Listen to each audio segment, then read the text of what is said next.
Tiara, boleh diceritain sedikit nggak sih gimana awalnya bisa mengalami anxiety?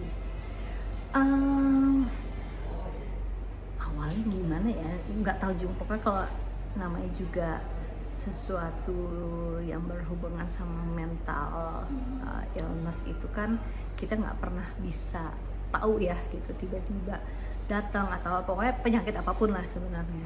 Cuma kalau aku sih mungkin sebenarnya kalau misalnya mau mau flashback kira-kira mulai kapan dan lain-lain, gejalanya sih udah lumayan lebih dari udah belasan tahun sebenarnya gitu, tapi mulai tahu ya secara detailnya ternyata oh kayaknya ini namanya anxiety deh, masuk ke kategori itu pas menuju pandemi.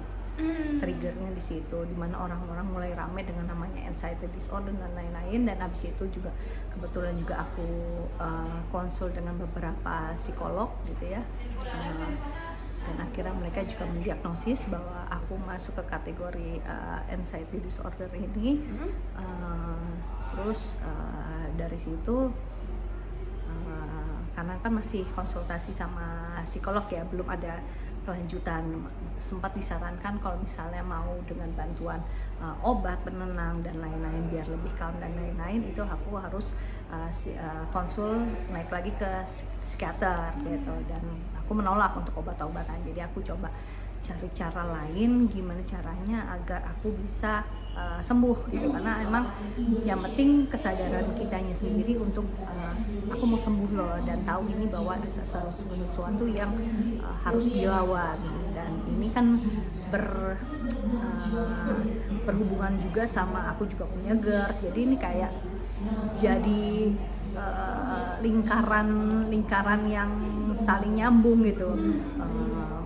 Kalau ditanya duluan yang mana, aku nggak pernah tahu, itu seperti kayak ngomongin ayam sama telur gitu ya, mana yang duluan. Jadi sama-sama aku benerin semuanya, pola hidup, pola makan, pola tidur, semuanya aku benerin. Kemudian juga aku mulai latihan-latihan kayak caranya untuk misalnya anxiety ini, mulai dari latihan pernapasan sampai journaling itu kayak aku nulis misalnya begitu aku ngerasa ada gejala yang buat aku nggak nyaman gitu, nggak sampai ke panik dulu ya, tapi nggak nyaman dulu, aku mulai harus nulisin gitu, harus nulis, dan nulis literally bukan ngetik di handphone atau ngetik di tablet atau laptop gitu, tapi benar-benar di kertas aku nulis pakai bolpen gitu, nulis apa yang menjadi keresahan, terus kenapa begini, kenapa begitu, sampai akhirnya dari nulis itu ada emosi yang tertuang, nanti dari situ kita akan merasa lebih relief, lebih lega, dan emosi-emosi atau hal-hal negatif ya juga jadi rilis, jadi keluar gitu. Lebih ngerasa lebih calm. Nah dari situ sekali dua kali itu aku lakuin, ternyata oh ini lumayan works buat aku, dan itu waktu itu sempat kejadian juga pas zaman pandemi. Kan kita kan benar-benar kayak ditakutin segala macam berita lah, dan tiap hari kematian, tiap hari inilah itu, pokoknya isu-isu yang benar-benar bikin mencekam lah. Nggak ada orang yang nggak takut ya gitu. Apalagi punya anxiety disorder, masih lebih pikirannya jadi makin kemana-mana. Sempat waktu itu aku sempat posting juga ke sosial media aku tentang struggle-nya aku pas mau vaksin gitu, vaksin pertama itu aku di situ. Emang kalau vaksin kenapa, apa yang ditakutin ya, takutinnya sebenarnya lebih ke apanya sih, prosesnya kah, apa afternya kah, apa gimana nya gitu. Jadi aku describe semuanya, aku jabarin semuanya, sampai begitu aku ngeliat lagi hasil tulisan aku pas udah selesai, aku ngerasa oh ya aku lebih tenang gitu. Jadi begitu besoknya aku mau vaksin, aku ngebaca lagi tulisannya, oh ya begini, oke gitu. Jadi aku udah kan orang anxiety itu kan kadang-kadang takut sama sesuatu yang belum terjadi. Betul. Dan kita lebih kayak aduh ini gimana ya, tapi kalau kita bisa mendescribe oke, kemungkinan kejadian di depannya kalau nggak A B, kalau A begini, kalau B begini, ya udah gitu. Jadi dari situ aku lumayan agak lebih tenang setelahnya.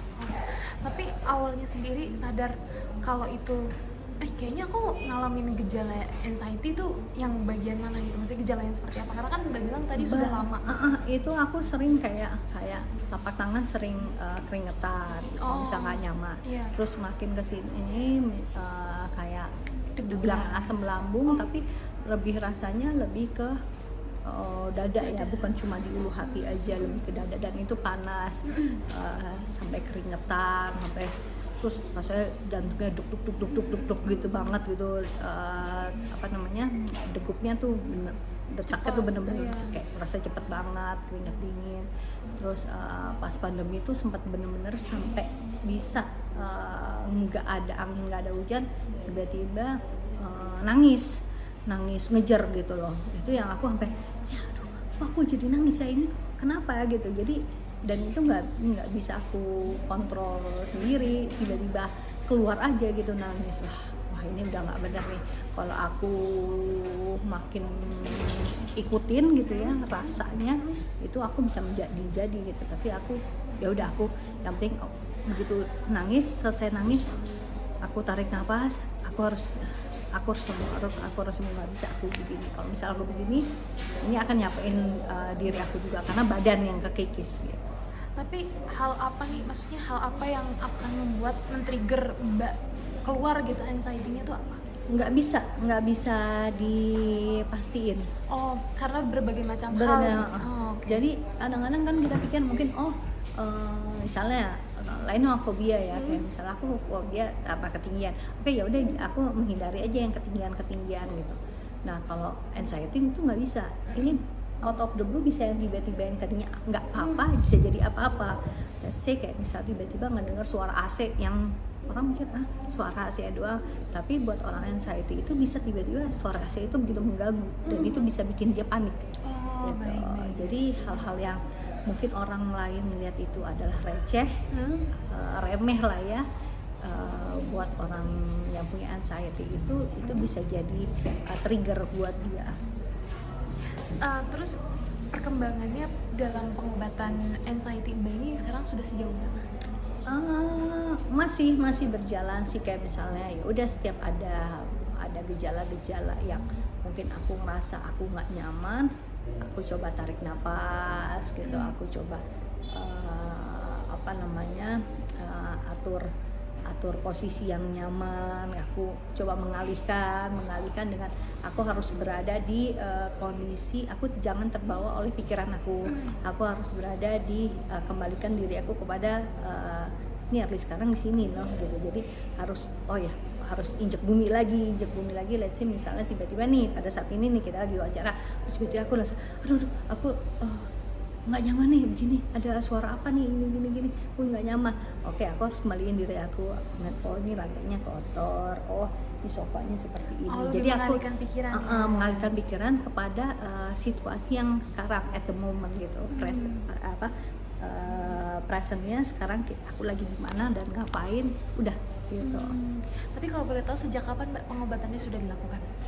Pengobatan yang mulai rutinnya itu untuk ngobatin sendirinya pas pandemi sih. Begitu aku ngerasa ini aku harus benar-benar periksa aku harus ngobatin ya diri aku dengan cara apapun gitu, tapi tanpa obat gitu. Jadi aku udah mulai cari alternatif kayak misalnya aku ke dokter, aku ngelakuin akupuntur untuk ngobatin GERD aku gitu. Kan setidaknya bisa ngebantu untuk dari sisi GERD-nya dulu. Dari situ kalau misalnya GERD-nya udah aman, setidaknya badannya juga mungkin lebih rileks, bisa pola makan, pola hidupnya juga udah bisa lebih pikirannya juga bisa lebih tenang. Tapi dari dokter sendiri ada terapi khusus nggak sih Mbak untuk menyembuhkan atau mencoba menyembuhkan anxiety? Kalau terapi khususnya sih nggak ada ya kalau dokter, karena waktu itu kan aku cuma ke psikolog doang, nggak ada, karena kalau psikolog itu lebih kayak aku kayak cuma nyeritain kayak apa sih yang aku keluhin, apa yang aku rasain. Tapi kalau dokter, aku ke dokter khusus untuk ngobatin GERD-nya aku ini. Oke. Terus selama menjalani pengobatan tantangan tersulit menurut Mbak tuh apa? Tantangannya ya begitu kita datang serangannya gitu ya, serangan itu kan kita nggak bisa tahu, tiba-tiba datang aja kapan Iya, aja betul. gitu. Itu yang awal-awal gitu, tapi lama kelamaan begitu kita udah mulai bisa mengontrol pernafasan, pola makan udah lebih baik dan lain-lain, hal-hal seperti itu udah otomatis kayak berkurang dengan sendirinya gitu. Hal-hal yang aku takutin, takut tetap masih ada, rasa takut yang karena itu bermula dari ketakutan terus habis itu jadi pikirannya jadi liar kemana-mana Iya, gitu. betul. Sedangkan biar ketakutan itu nggak lebih mencekam, akhirnya aku ya udah dengan pola pernapasan, terus journaling tadi. Kalau emang bener-bener aku ngerasa ini harus dicurahkan baru aku journaling. Tapi kalau misalnya dengan pernapasan aja udah oke, aku dari situ aja. Lalu suami sendiri bentuk supportnya sendiri menurut Mbak tuh seperti apa? Supportnya awal-awal dia sih nggak ngerti ya, karena kayak bingung juga gitu mau ngeliat ini orang kenapa, orang luaran cuma ngeliat drama doang. Dan masih banyak yang tabu dan masih mikir itu cuma asam lambung doang gitu, nggak jadi anxiety gini. Tapi kan ini udah masuk dan aku udah konsul ke beberapa psikolog, aku udah sempat ketemu 3 psikolog dan mereka mendiagnosis hal yang sama gitu ya, masih dari keluhan cerita yang aku curahkan ke psikolog dan mereka bilang oh iya memang masuk kategori itu.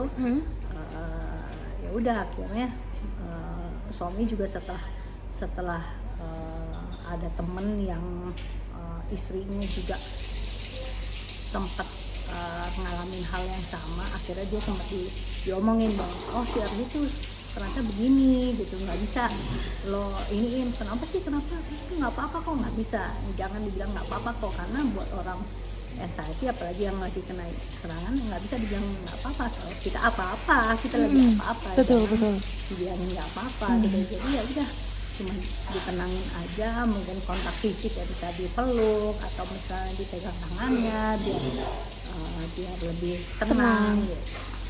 Tapi kalau misal anxiety itu kan kemungkinan itu ada luka di jiwa, di pikiran gitu ya Mbak ya. Apakah itu karena dulu di masa lalu sempat ada hal yang membuat Mbak trauma kah atau bagaimana? Mungkin kali ya, tapi kan aku juga nggak tahu gitu. Kadang-kadang di pikiran aku mungkin nggak apa-apa, tapi alam bawah sadar aku kenapa dan ya. itu pun yang masih aku bingung gitu, sebenarnya yang mana nih gitu. Betul.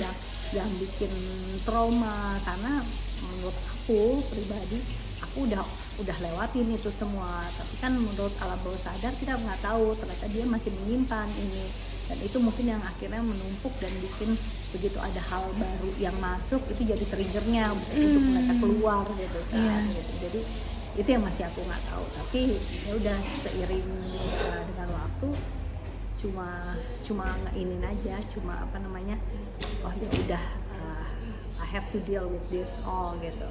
Tapi tampil di depan banyak orang sendiri membuat anxiety Mbak kambuh atau enggak? Alhamdulillah sih enggak ya, karena itu kayak bagian dari distractionnya gitu. Oh, jadi, justru itu distraction ya? Distractionnya aku jadi sibuk gitu, ketemu ada energi baru gitu, itu lumayan bikin calm. Tapi begitu kita sendiri atau apa itu lumayan suka ada aja gitu. Tapi setelah kesini mudah-mudahan sih nggak kembali lagi.